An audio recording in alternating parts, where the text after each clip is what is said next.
This is the ancient city of Uruk in Mesopotamia. It's about 6,000 years old. The farmers harvest crops and give it to the people at the millstone. The millstone men grind the wheat and give it to the bakers. And at the end, bread is produced and distributed among the people of the town. But of course, it isn't free. Everyone is responsible for giving something back, perhaps a favor. For example, this town has a doctor, a priest, and a hairstylist who offer their services in exchange for food, shelter, and security. Consequently, trade is the foundation of the relation among every member of this society. This town cannot continue operating without trade. Trade happened in one of the following three ways. You gave a material in exchange for material, or a service for a material, or a service for a service.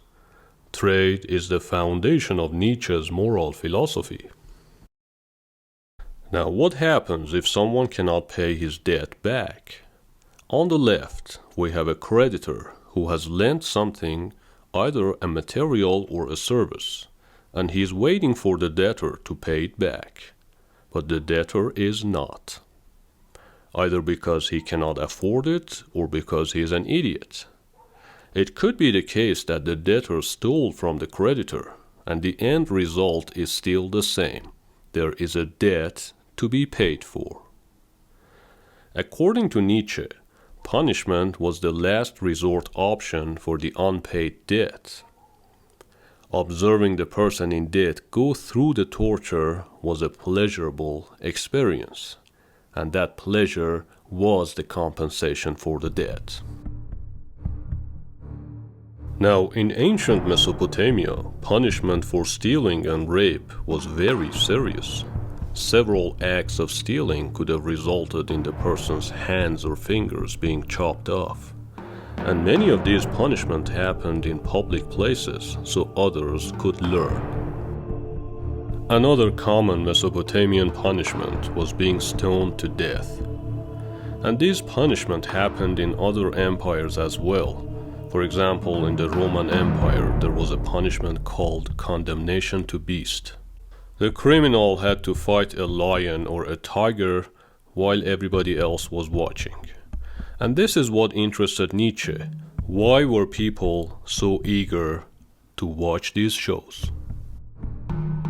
The creditor is granted, by way of repayment and compensation, a certain sensation of satisfaction, the satisfaction of being able to vent, without any trouble, his power on one who is powerless, the delight de faire le mal pour le plaisir de la faire, the joy of sheer violence.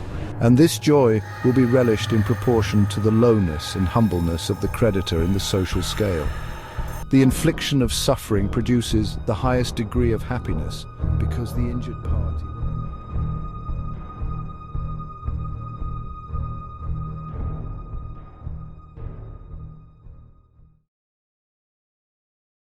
I see a huge lineup and I decide to cut in line, instead of lining up like everybody else.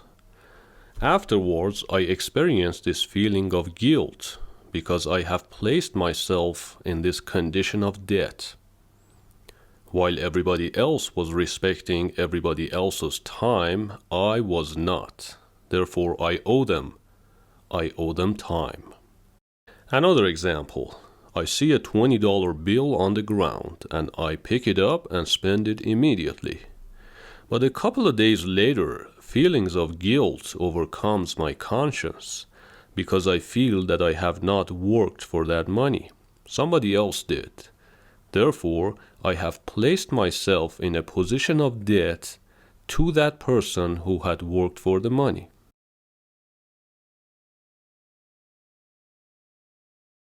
In the German language, Schuld translates to guilt and debt. Nietzsche uses a metaphor describing guilt. Pain of pregnancy, a pain that lingers inside of me, a pain that punishes me from the inside. In general, Nietzsche believed that human beings are naturally forgetful, and pain actually helps in memory formation.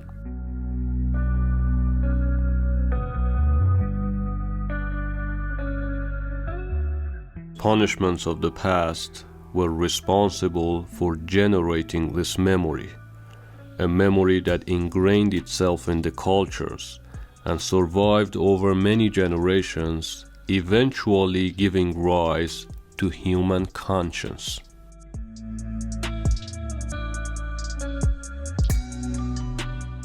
With the aid of such procedures, one finally remembers 5 or 6 "I will nots," in regards to which one had given one's promise so as to participate in the advantages of the society.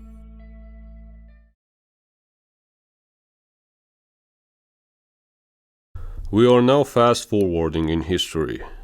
We are moving from a time that empires and kingdoms were inflicting pain onto its citizens without feeling any remorse, to a time where religions, specifically Christianity, was born.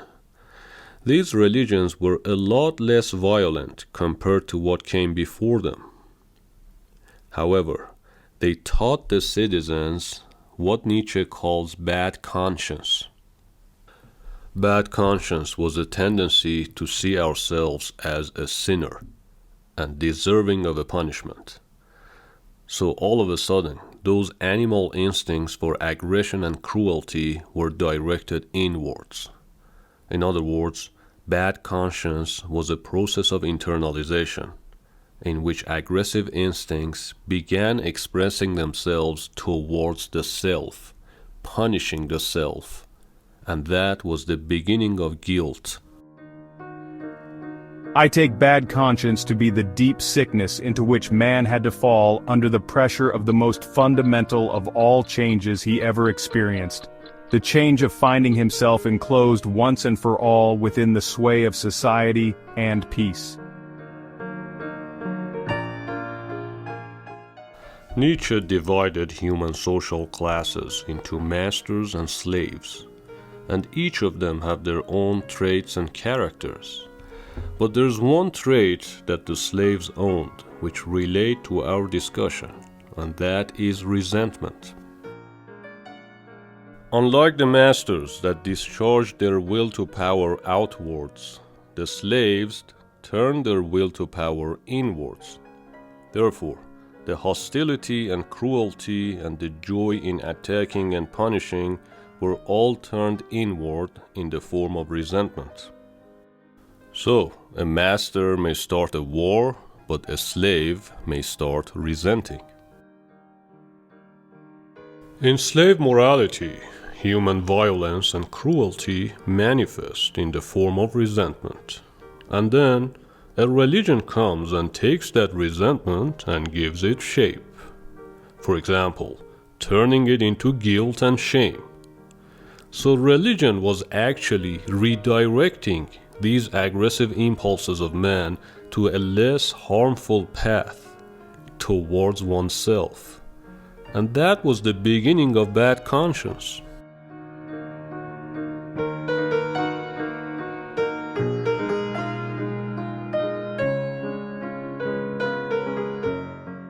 Guilt was a punishment, but without actually hurting anyone.